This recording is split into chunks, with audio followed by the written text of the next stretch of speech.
بالکل ایسے ہی جیسے 72 لکھا ہو تو بہتر پڑھا جا سکتا.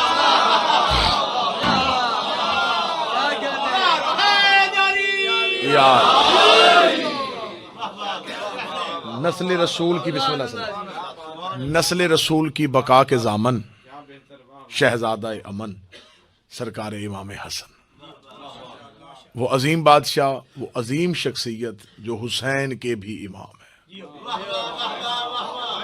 اگلی سطر جن کی تاریخ سے دلچسپی ہے ان کے لیے کہوں، وہ رسول زادہ جس نے رسول کو ابو جہل کے تانے سے بچایا.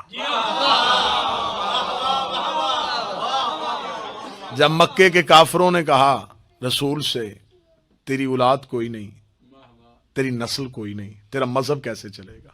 جتنی دیر زندہ ہے اتنی دیر مذہب رہے گا، جب تو دنیا سے چلا جائے گا مذہب ختم ہو جائے گا، کیونکہ تیری اولاد نہیں ہے، تیرا وارث نہیں ہے، تیرا نسل نہیں. بابا احمد شاہ جی جملہ سماعت فرمائیے گا.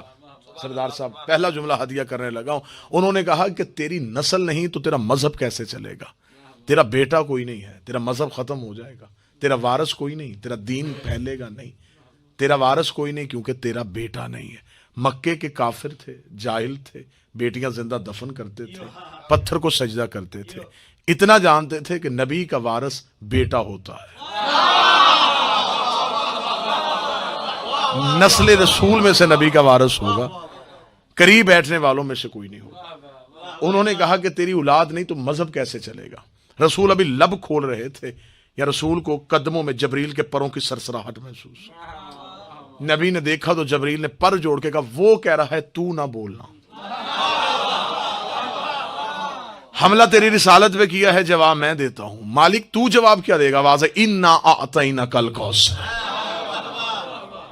بے شک ہم تجھے بطول عطا کریں گے. ہم تجھے بطول، کیونکہ اگر میں کوثر کو مختلف ترجموں کے اعتبار سے لے کے آتا آخر ترجمہ یہی ہونا تھا جو میں نے پہلے کر دیا. بے شک ہم تجھے بطول عطا کریں گے. جہاں لفظ بطول کہوں تو بطول سے مراد نام نہیں، بطول سے مراد لقب نہیں، بطول سے مراد منصب ہے، بطول سے مراد عہدہ ہے. بطول کسے کہتے ہیں؟ شریعت میں جس مستور کو نماز کے لیے وضو کی ضرورت نہ ہو اسے بطول کہتے ہیں، اسے بطول. لفظ کو زیادہ آسان کر دیتا ہوں. جس مستور کو اور آسان کر، جس مستور کو پورا مہینہ قرآن تلاوت سے نہ روکے، مصلی عبادت سے نہ روکے، اسے بطول کہتے. صحیح بخاری میں باب ہے، باب مناقب فاطمہ، اس میں لکھا مدینے کی عورتیں اکٹھی ہو کے نبی کے گھر آ گئی. نبی کی زوجہ سے پوچھا تو بھی اسی گھر میں رہی؟ زہرا بھی اسی گھر میں رہی، بتا سکتی ہے زہرا کتنی پاک ہے؟ نبی کی زوجہ نے کہا ما اقول فی حقھا ولدت الحسن بعد صلاۃ الظہر وصلیت العصر، میں تمہیں بتاؤں یہ کتنی پاک ہے؟ ظہر پڑھ کے حسن جیسا امام دیا، عصر کے لیے پھر مصلی پہ آگے کھڑی. ظہر پڑھ کے حسن جیسا. اور خود جناب ام ایمن روایت کرتی ہیں کہ 15 رمضان کو مجھے امیر المومنین نے کہا کہ آج میرا بیٹا آ رہا ہے. ام ایمن کنیز ہے رسول کی، جناب عبداللہ کی اصل کنیز جناب عبداللہ کی تھی. رسول کے پاس آئی، رسول نے جناب سیدہ کے نام کے ساتھ منسوب کر دی. ام ایمن روایت کرتی ہیں کہ میں پورا دن شہزادی کے ساتھ ساتھ رہی کہ آج امیر المومنین نے کہا ہے کہ میرا حسن آ رہا ہے. ظہرین کے وقت جب شہزادی مصلی پہ بیٹھی، ام ایمن کہتی میں نے بی بی کے پیچھے مصلی بچھایا، نبی کی بیٹی کی سانسوں کو میں نے تسبیح سمجھ کے گننا شروع کیا. رسول کی بیٹی حالت سجدہ میں تھی، نماز پڑھ رہی تھی، ابتدائے عبادت ہو رہی تھی، میں دیکھ رہی تھی. ام ایمن کہتی میں پریشان ہو گئی کہ ظہرین ڈھل رہی ہے، علی نے کہا تھا کہ آج بیٹا آئے گا. ام ایمن کہتی ہے کہ میں پلٹی تاکہ علی کے حجرے کی جانب جا کے مولا سے پوچھوں مولا آج ہی کا دن کہا تھا، تو بھی سچا ہے، یہ بھی سچی ہے، جو آپ نے کہا وہ بھی سچ، جو میں دیکھ رہی ہوں وہ بھی سچ. ام ایمن کہتی ہے ابھی میں پلٹی ہوں، علی کا حجرہ نہیں آیا، یا مجھے زہرا کی تسبیح کے ساتھ کسی بچے کی تسبیح کی آواز. جب میں نے پیچھے مڑ کے دیکھا تو ماں تشہد میں تسبیح کر رہی تھی، بیٹا سجدے میں تسبیح کر رہا تھا.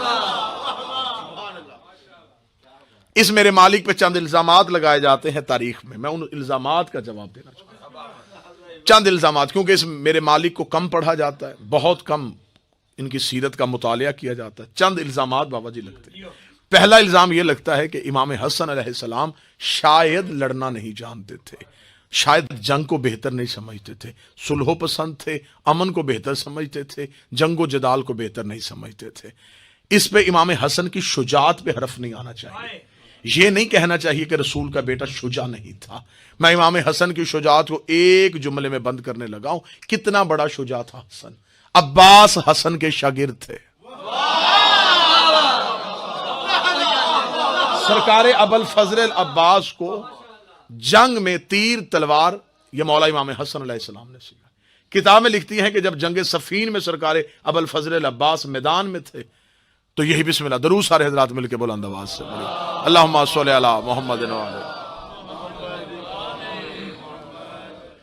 سرکار امام حسن مجتبی علیہ السلام ٹیلے پہ کھڑے ہو کر سرکار عباس کو لڑنا سکھا رہے تھے، بلکہ مفتی جعفر حسین نے شرح نہج البلاغہ میں لکھا کہ جب جنگ جمل میں مولا علی نے اپنے بیٹے محمد بن حنفیہ کو بھیجا کہ محمد ان پہ حملہ کر، محمد بن حنفیہ حملہ کرنے کے لیے جب آگے گئے تو سامنے سے 1000 تیر اکٹھا آ گیا، 1000 تیروں کی بوچھاڑ اکٹھی محمد بن حنفیہ کی طرف آئی، یوں تیروں کی بارش کا آنا تھا یا محمد بن حنفیہ پیچھے ہٹے، 5ویں قدم پہ گئے تھے محمد بن حنفیہ یا قریب سے گھوڑے سے تیزی کے ساتھ امام حسن چیرتے ہوئے نکلے اور 1000 تیر اندازوں کو چیر کے حملہ کر دیا۔ جناب محمد بن حنفیہ کے چہرے پہ زردی آ گئی، سر کو جھکا کے علی کے سامنے آ گئے، علی مسکراتے ہوئے اٹھ کے کھڑے ہوئے، محمد بن حنفیہ کو شانوں سے پکڑا، تھام کے کہا تو کیا سمجھ رہا ہے اس لیے شرمندہ ہو رہا ہے کہ تیرے قدم ہٹ گئے اور حسن آگے چلا گیا؟ اس میں شرمندگی کی کیا بات ہے؟ تیرا اور اس کا کوئی موازنہ ہے؟ تو علی کا بیٹا ہے، وہ محمد کا بیٹا، تو علی کا بیٹا، بسم اللہ، وہ رسول کا بیٹا۔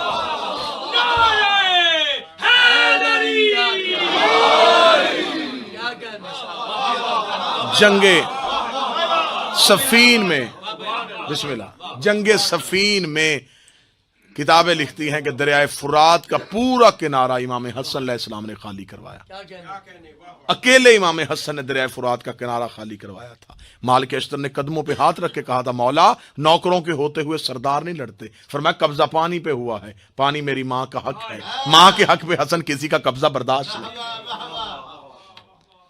اس میرے مالک پہ یہ جو الزام لگایا جاتا ہے کہ امام حسن نے صلح کی، صلح امام حسن نے کی نہیں، امام حسن سے صلح کی گئی۔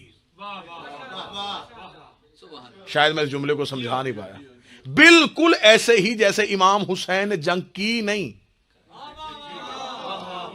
امام حسین سے جنگ کی گئی، امام حسن سے صلح کی گئی۔ امام حسن علیہ السلام کے سامنے جنگ 1 سال بھی چلے 2 سال بھی چلے، طے یہ پاتا ہے کہ دیکھو فریقین کی شرطیں کیا ہیں، کیسا شجاع تھا رسول کا بیٹا، تلوار اٹھانے سے پہلے شرطیں منوا رہا۔ جب کاغذ قلم چل کے امام حسن کی دہلیز پہ آئی تو امام حسن نے کہا نانا جنگ تو میں جیت گیا، یہ وہی نہیں کاغذ قلم لے کے آئے جن سے تو نے مانگا تھا۔ تاریخ میں آج بھی ابن خلدون سے لے کے سلیمان ندوی تک جس نے بھی سیرت لکھی اس نے لکھا کہ امام حسن علیہ السلام نے پہلی شرط لکھوائی کہ آج کے بعد حاکم شام قرآن اور سنت پہ عمل کرے۔ جن کی تاریخ سے دلچسپی ہے، یوں حکومت سامنے پڑی تھی، ان کی نظریں تھی حکومت پہ، للچائی ہوئی نظروں سے وہ حکومت کو دیکھ رہے تھے۔ امام حسن نے کہا حکومت چاہیے، شرط مان، قرآن اور سنت پہ عمل کرے گا۔ اس نے دستخط کر دیے، لیکن یہ نہ سوچا کہ حسن کتنی بڑی جنگ جیت گیا۔ حسن نے دستخط کروا کے تاریخ کا حصہ بنا دیا کہ اس سے پہلے نہ یہ قرآن پہ عمل کرتا تھا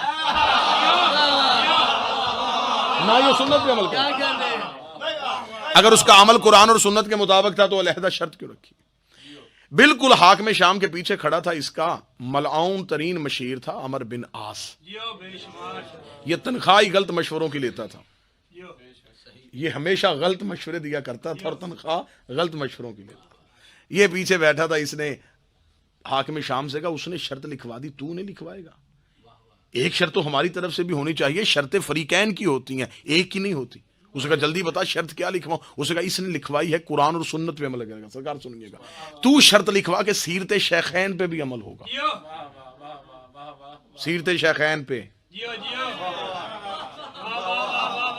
عمل کروایا جائے گا۔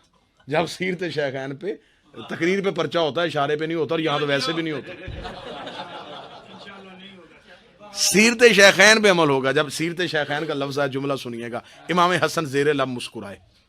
حاکم شام نے کہا حسن اس میں مسکرانے کی بات نہیں, شرطیں برابر تھیں, آپ نے لکھوائی, میں نے مانی, میری شرط بھی مانی ہے. امام حسن نے کہا میں ماننے کے لیے تیار ہوں, شرط لکھوانا چاہتا ہے, لکھوانا چاہتا ہوں. پھر سوچ رہے لکھوانا چاہتا ہے, جی لکھوانا چاہتا ہوں, بار بار کیوں پوچھ رہے ہیں؟ امام حسن نے کہا میں نے شرط لکھوائی قرآن اور سنت کی, تو لکھوا رہا ہے سیرت شیخین کی, اس کا مطلب تو مان گیا ہے ان کی سیرت قرآن کے مطابق نہیں.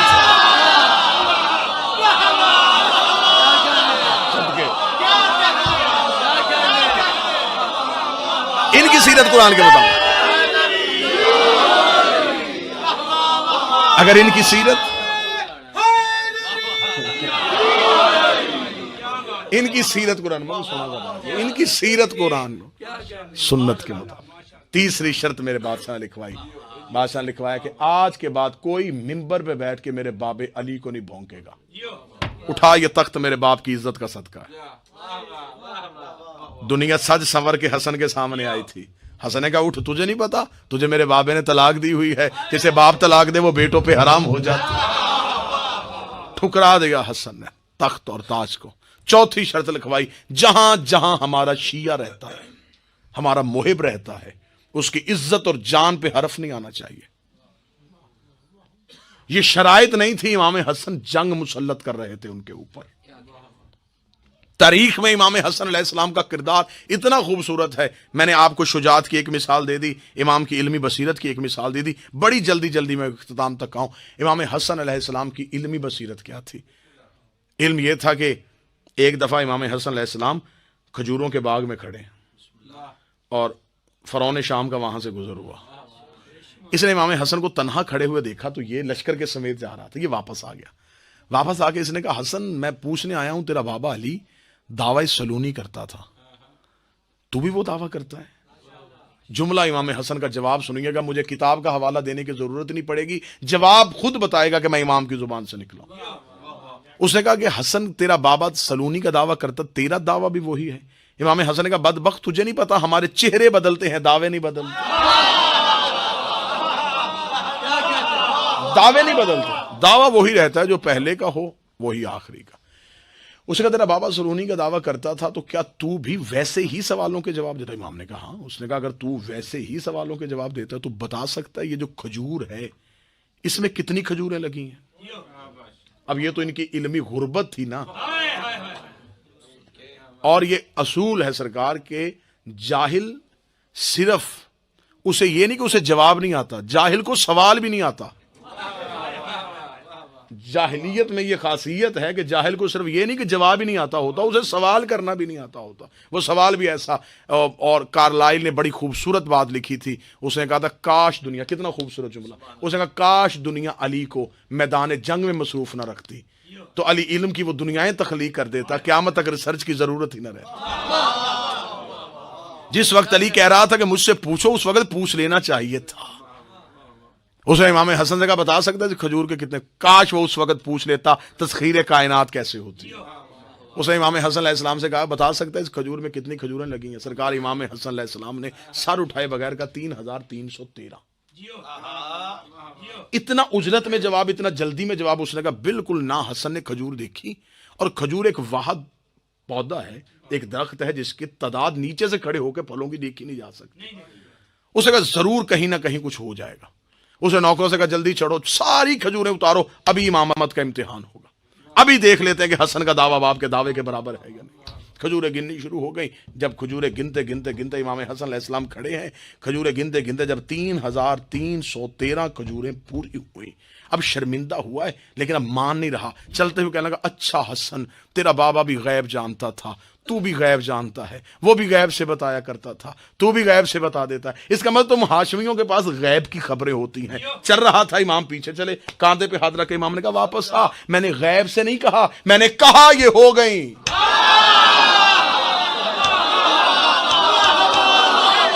میں نے دیکھ کے نہیں کہا کہ